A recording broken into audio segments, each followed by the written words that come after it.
अंबड पंचायत समितीवर शिवसैनिकाचा पंचनामा, प्रशासनात खळबळ.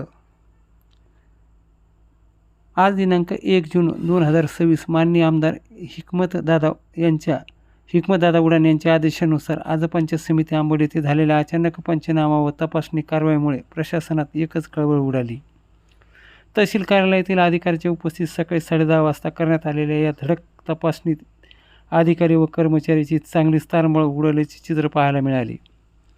पंचनामा पथकाने हजेरी पत्रक, उपस्थिती नोंदी आणि कार्यालयीन कामकाजाची बारकाईने तपासणी केली. एकूण 19 अधिकारी व कर्मचारी कार्यरत असल्याची नोंद असताना प्रत्यक्षात उपस्थितीबाबत अनेक प्रश्न उपस्थित झाले. काही कर्मचारी दौऱ्यावर, काही प्रतिनियुक्तीवर तर काही रजेवर असल्याची माहिती हजेरी पत्रकातून समोर आली.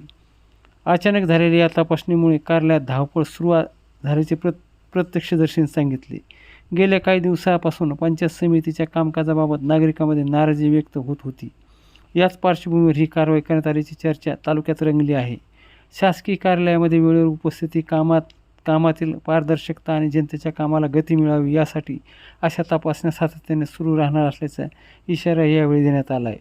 या धडक कारवाईत उपजिल्हाप्रमुख नारायण राठोड, उपतालुका प्रमुख बंटी आठवळे, निराधार सदस्य श्रीकांत बांगर, दत्ता गुळजकर तसेच राम काळे, दीपक पिसुळे, श्रीकांत ढोकळे, किशोर मस्के, बाळू कासार, कार्तिक सूर्यवंशी आणि मोठ्या संख्येने शिवसैनिक सहभागी झाले होते.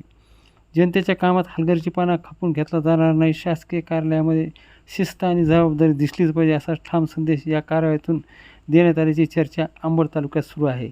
अचानक झालेल्या या पंचनाम्यानंतर पंचायत समितीच्या कामकाजावर प्रश्नचिन्ह निर्माण झाले असून पुढील आणखी कोणत्या कार्यालयात धडक तपासणी होणार आहे याकडे तालुक्याचे लक्ष लागलं आहे.